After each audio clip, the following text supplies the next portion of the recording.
Hello everyone, my name is Jen and welcome to the Book Refuge and welcome to my week 3 of 2023 reading wrap up. And I got through 11 books this week. I'm very ready to talk about some of these. Some of these I have big ranty feelings, but I'll try not to get too crazy about it. But yeah. It's going to be good. It's going to be good. Couple first things. I want to give a lovely shout out to Maggie Cole, who was so kind as to send me like this beautiful box. I made an unboxing for this. I'm so excited. I already got to read an arc of the auction and I can't wait to read The Vow. This is so cool. Anytime that you get an early copy of a book, you feel special, but especially when they're from an author you love so much and you like their books and they look this sexy. Like, come on, look at Chad Hurst living his best life on the front of this book. It's amazing. I love it so much. And then we do have 2 new patrons to welcome to the channel. We have Sarah Mack and Emily Westhoff, both joined my Patreon. That means so much to me, ladies. Thank you so much for being here to support me. You know, any time of year, it is so generous of people to give, but I feel like especially in January, because that's when so many people are looking to be like, make good decisions with their money. And the fact that, you know, maybe I'm a good decision, well, maybe I'm a bad decision, but maybe I'm a good decision makes me feel real special. So if you're interested in supporting the channel, I do have a section in my bio down below that says ways you can support me. That would mean so much to me. It helps keep the lights on and the books flowing in here at the Book Refuge. And I mean, that's all that we could really hope for, right? At the end of the day, that's all we can hope for. So let's get into the books. I will say, I don't know how well my voice is holding out. I woke up this morning feeling pretty congested and possibly a little bit like sick today. So I know my coffee isn't helping, but it's helping me mentally. So we make exchanges, okay? We make exchanges and I need the caffeine. So that's what we're getting today. So let's go ahead and get through these books. So the first one that I read was A Curse of Queens by Amanda Boucher.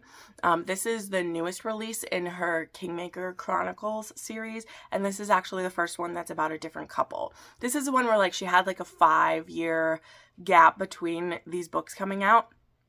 And the couple in this is Flynn and Jocasta. And so there's someone that I was very much waiting to read about, like, at the time.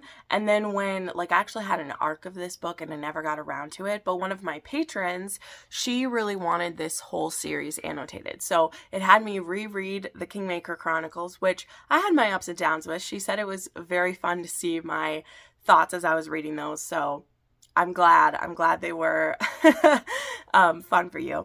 But this one was new stuff for me, and I was getting a little nervous about it because it does have a hero who, so this is an age gap. Jocasta is kind of a princess, kind of sort of, like her brother is Griffin, and Griffin and Kat are kind of the king and queen. And when Jocasta has come of age, she makes a move on Flynn. And Flynn, he just can't go for it. He sees her as like a little sister or, you know, so far above him as well that he's just like, there can't be anything. But from the time that she makes it known that she has feelings for him, then he kind of can't stop thinking about her. And it just puts the man in a tough spot. Like, it puts the man in a tough spot, which, yeah. And so he's very stoic and he does his best to kind of ignore her for the next many years. Now Jocasta is a healer and she is trying to move on from that, although she hasn't stopped thinking about him.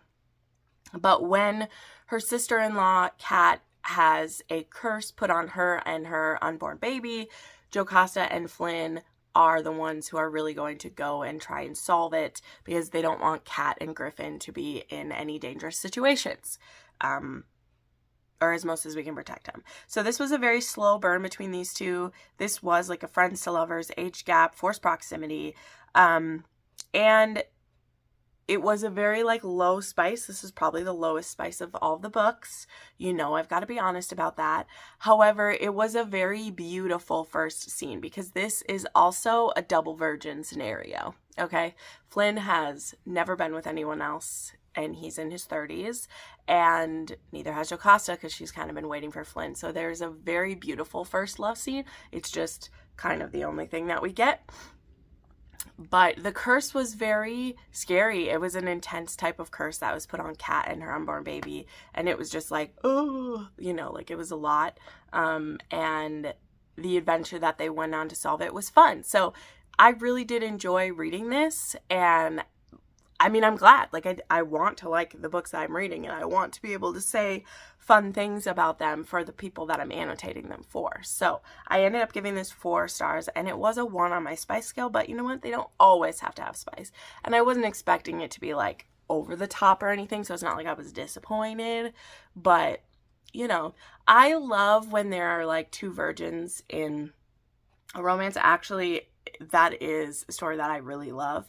I've only read a few of those. Usually someone has some sexual experience because that's just how books are written. But I really liked how it was done between these 2. I appreciated it a lot. So yeah. Then I read a fanfic that was called 10 out of 10 by Morgan Mercy. So this was kind of funny because I started this one based off of, there is this new account that I'm following on Instagram.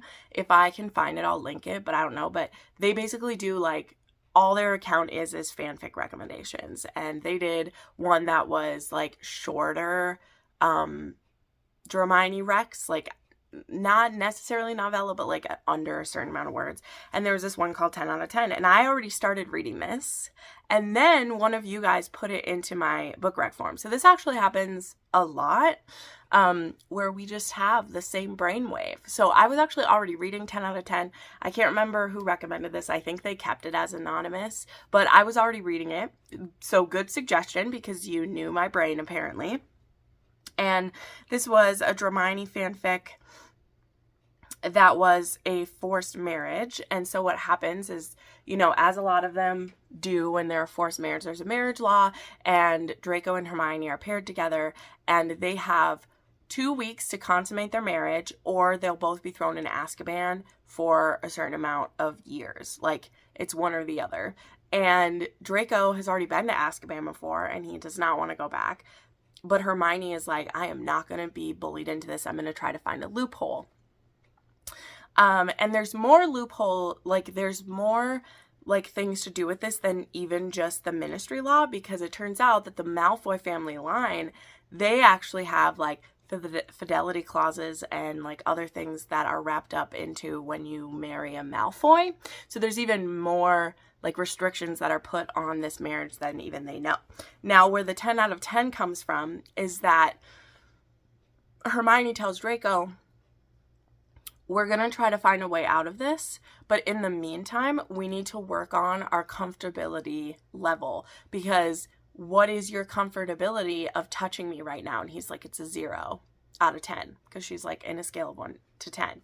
And so they have this chalkboard in their kitchen, and after they have these like, they'll have these like little dates with each other, or they'll watch a movie and cuddle, they will rate their experience and see like where they're at. And so the goal is to get to a 10 out of 10, basically. So this was really cute. There was actually, the author had put like, the chalkboard is like in the fic as well. So at the end of every chapter, we get to see where they're at with each other, which is really cute. So I had a fun time with this one. It was definitely a slow burn, enemies to lovers.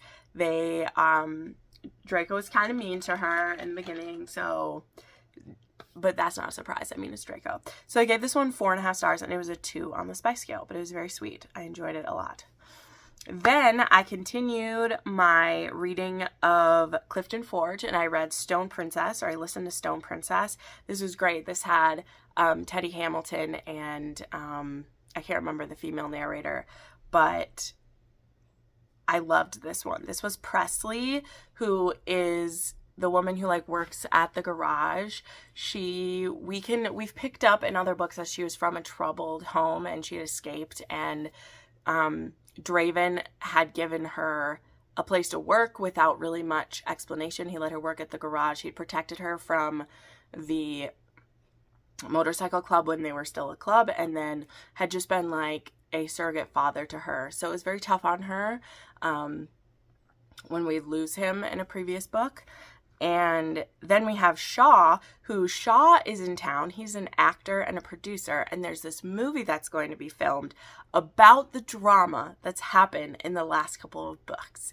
He is starting a new like production company, and he's going to be the star of this film, and so he's in town to make this film.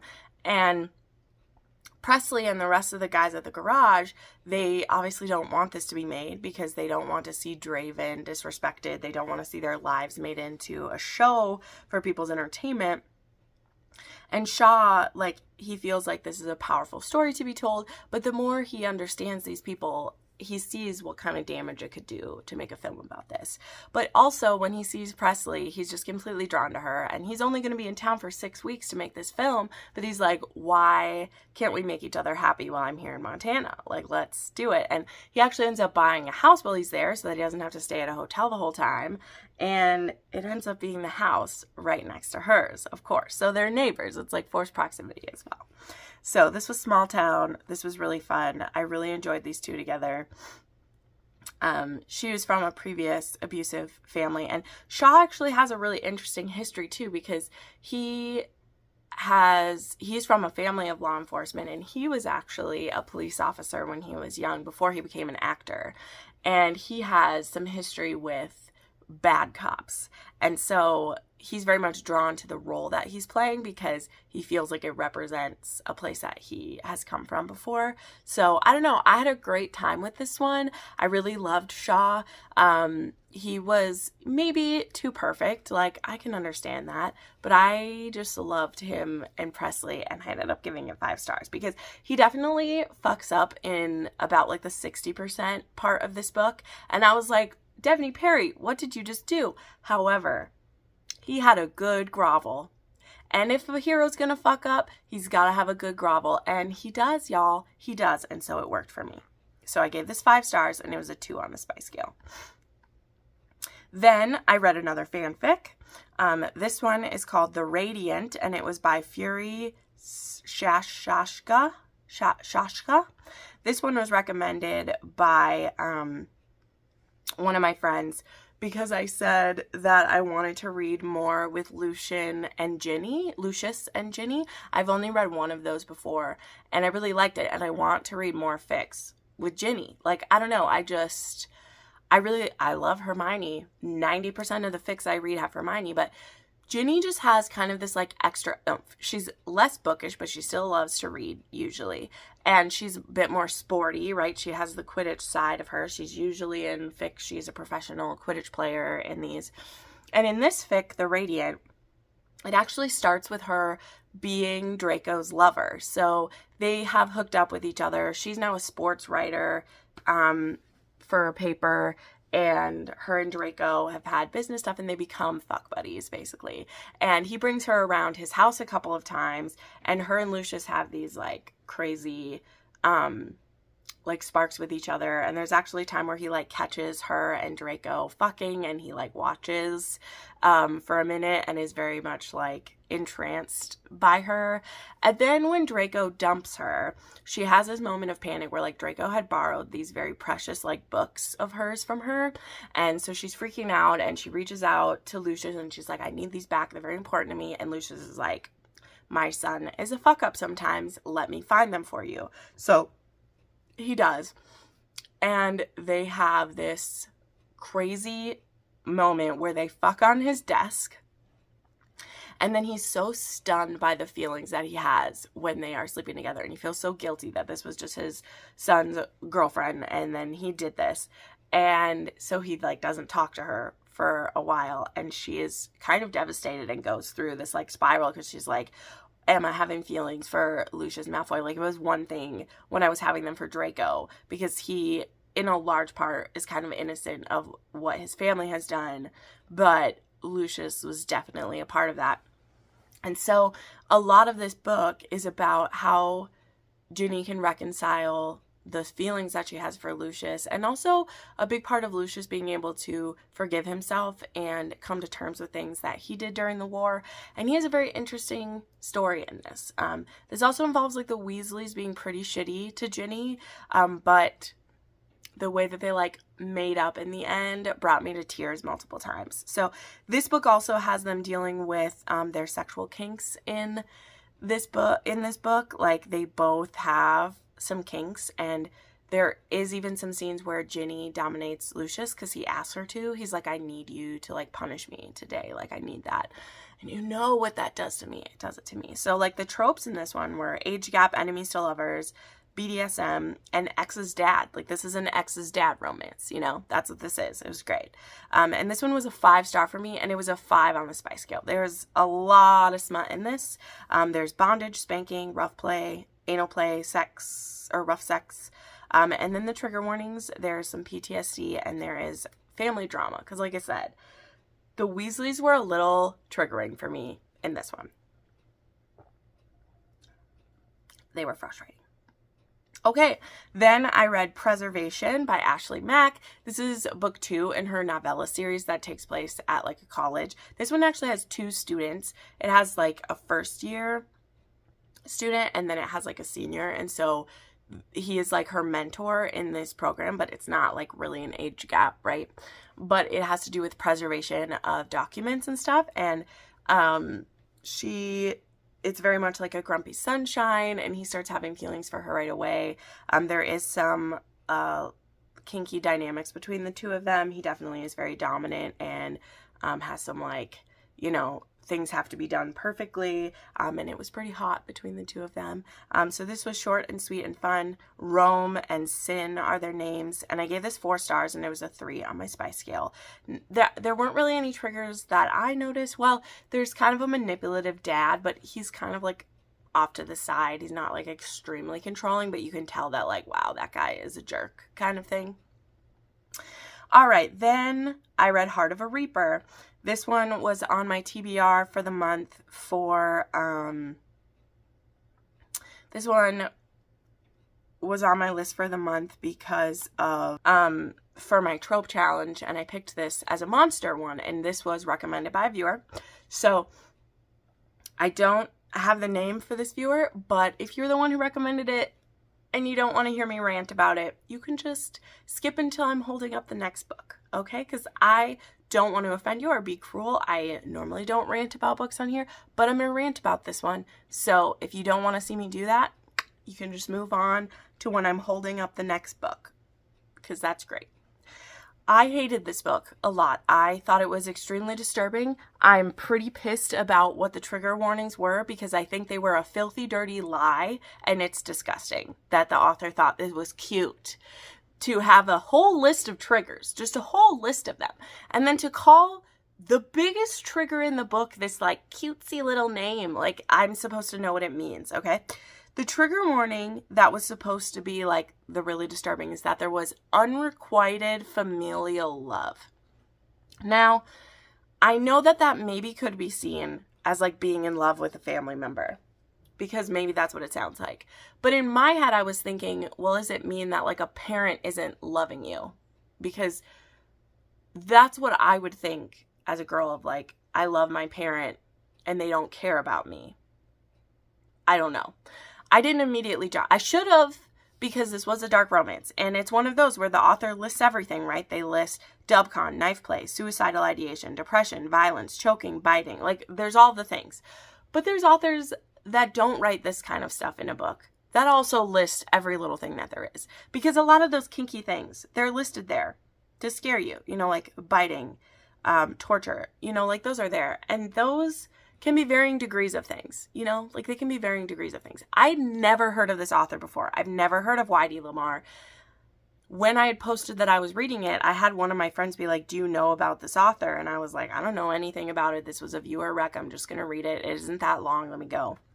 The author also has a note if you don't want to read about unrequited familial love, you can skip to this chapter, although it's very important for you to read this part to understand the main character's psyche once we get into the other parts. So I was like, well, I can handle pretty much everything. That's fine. And I'll be honest with you. It isn't actually that she was being raped by her dad. That was the problem. Because that's what it was. That's what unrequited familial love was. Molestation and rape of your child. And her calling him daddy. Well, he does it. And not in the kinky way. She's just saying like, oh, daddy is touching me. Daddy is fucking me. Daddy's making me fuck other people. Like, that's how it's being said. From the age of like 9 until she's 18. Then we have like the mother blaming her for what's happening. I've seen that happen before too. But what really bothered me is our love interest. And I won't call him a hero because, again, this is another case of the author saying this isn't a hero who's going to soften. He is a monster. And he does look like a monster. Like, he is like partially skeletal. She still fucks him. She likes that. I don't have a problem with that. You know, I read monster romance. I don't care whether they're partially man or not. Like, I don't. But this creature, this Reaper, he does look over her for years. Like, she's able to visit him in her dreams. She eventually is able to fuck him in her dreams.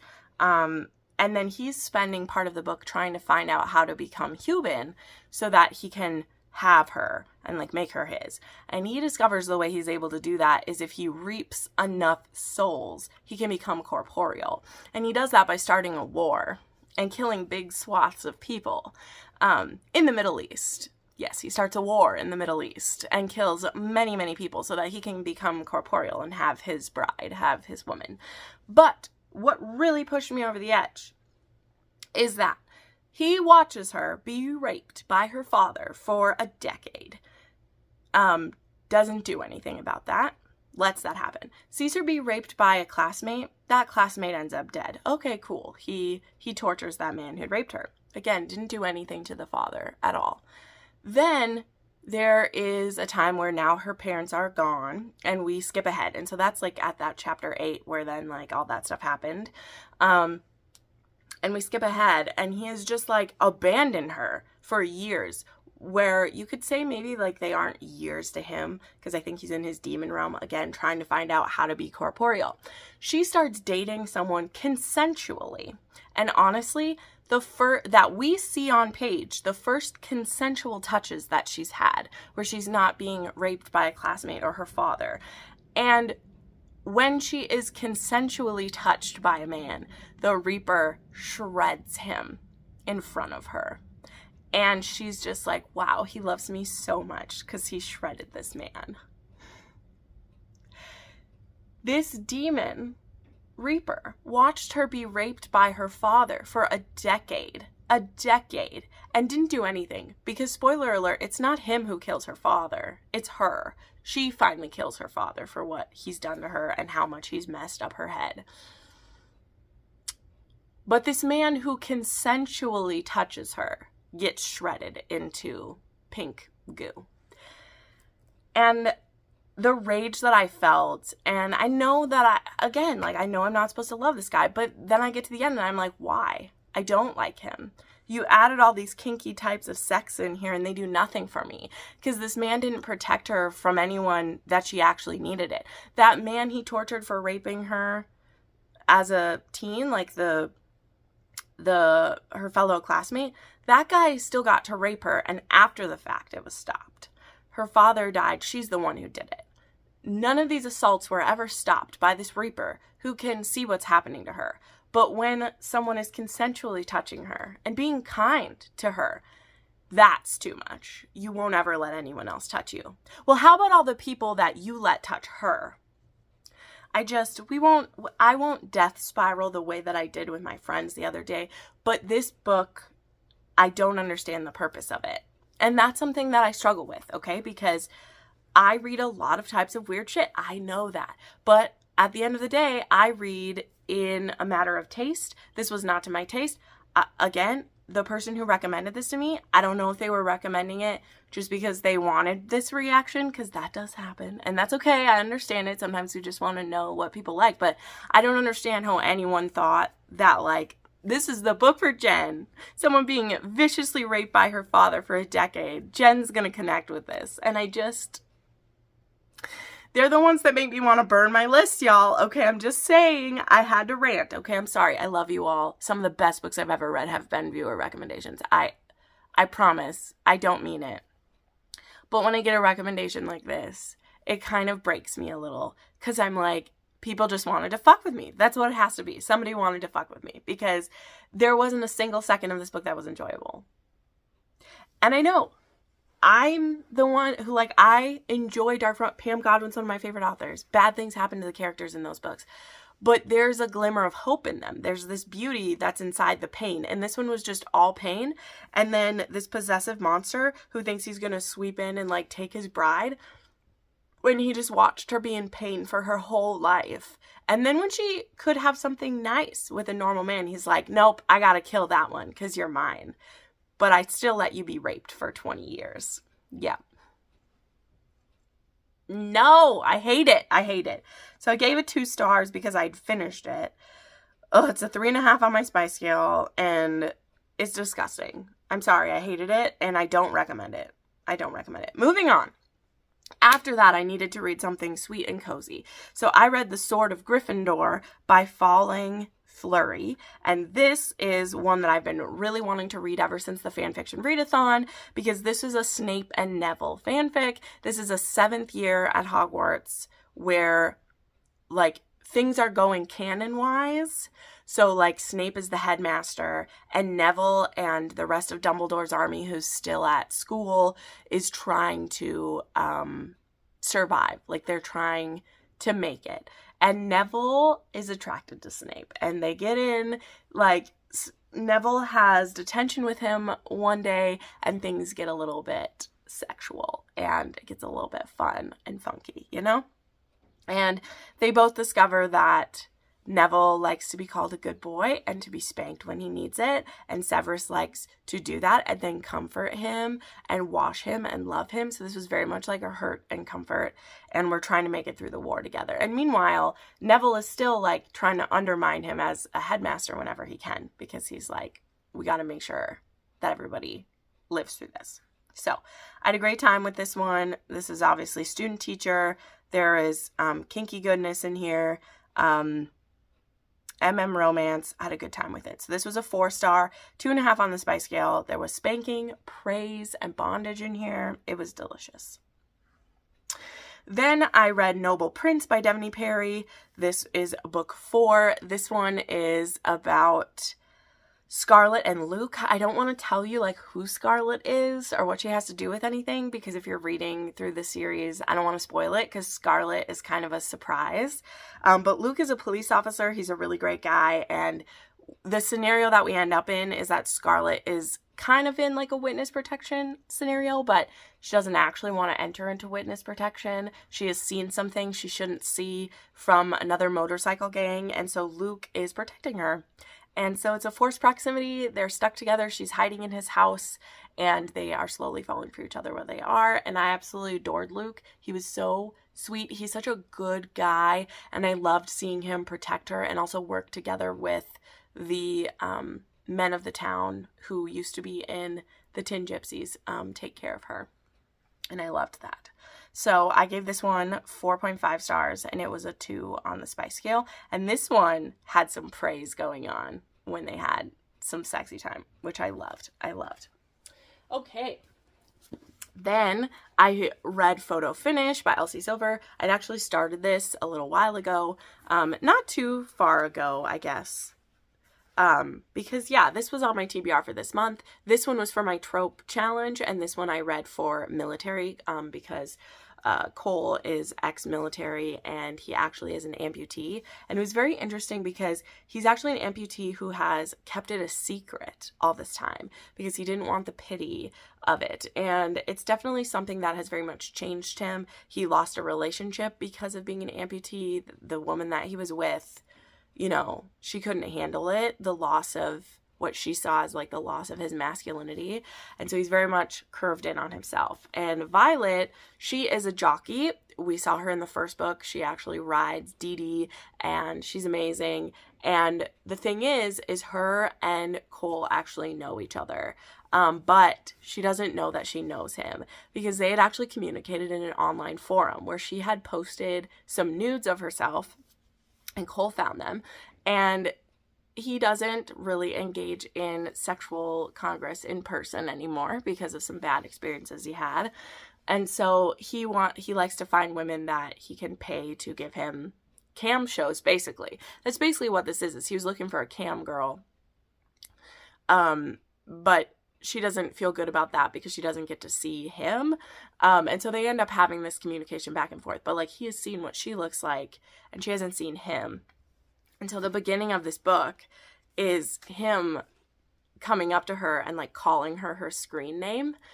And she's just horrified. And then we skip ahead a year, and they both have been working at Gold Rush Ranch. He's there taking care of the family business on, like, the financial side, and she's been being a jockey, and they've just been staying away from each other. And we get these flashbacks to their messages with each other and to what they were thinking in the past about how their relationship grew. And then when we got to the point where he said he knew who she was. So there are some, like, time jumps back and forth with this. And Cole definitely has PTSD, and he has some anxiety issues. Like, his anxiety was very high. The poor sweet man. There's a lot he had to work through. And then they have been ignoring each other for this time until Violet gets injured. She has a partial fracture in her leg, and so she can't climb the stairs at her apartment anymore. And so she gets moved into the first floor of Cole's home. And so now they're stuck together. Cole is also very, like, OCD with how things are put, and so having Violet in his space is just, it's a lot. But I really like this. I was nervous because you get an idea pretty early on of, like, what he did to kind of mess up their relationship, their online relationship.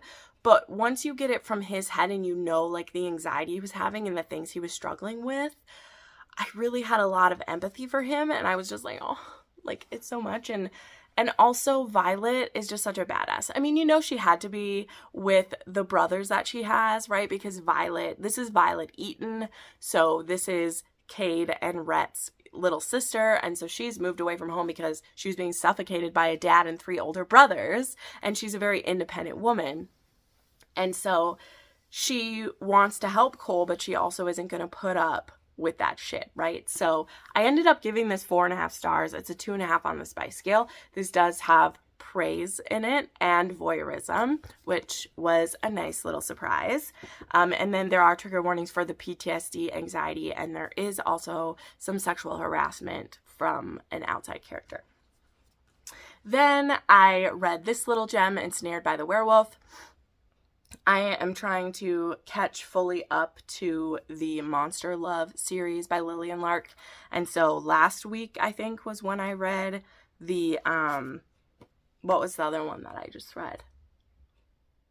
The Lake Monster. I read the Lake Monster because I've already read the Kraken book and I've read the Gargoyle book. And for the Kindle readathon, which is going to be next weekend, I'm planning to read Entranced by the Basilisk, so I wanted to catch up. So this one has Jack, who has a curse, and so they have this fated encounter under the full moon, and so Belinda is trying to break his curse, but things go